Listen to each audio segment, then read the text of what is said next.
adın aydın. Onu yüreğimden sevdim ol gözünün adını mı? Şehrimizde bir kız gördüm adın aydın.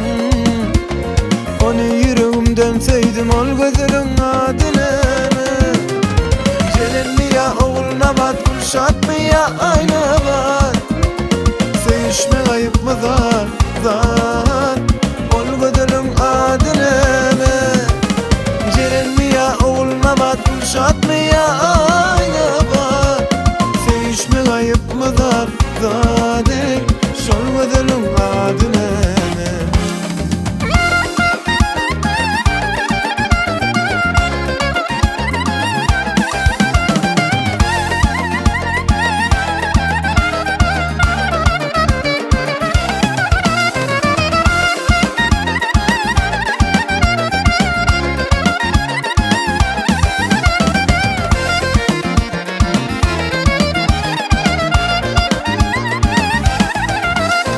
Mümkün olsa tanışedin onu bana bağışedin. Yaşırımı nakşedin ol gözünün adını mı? Mümkün olsa tanışedin onu bana bağışedin. Yaşırımı nakşedin ol gözünün adını mı?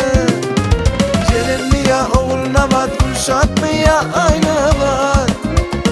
Sevişme ayıp mı zar zar? Ol gözünün adını mı?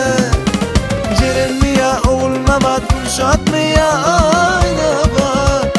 Sevişme ayıp mı zar zar? Şol gözünün adını mı?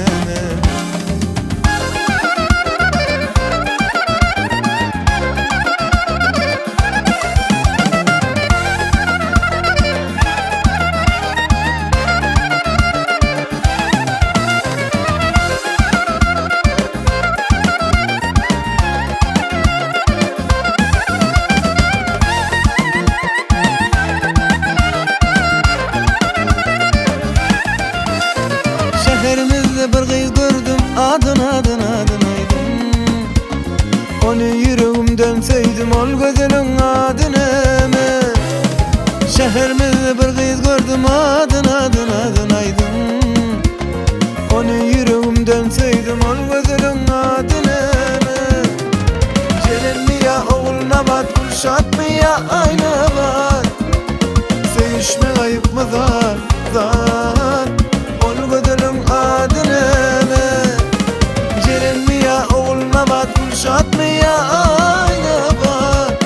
Sevişme ayıp mı zar zar?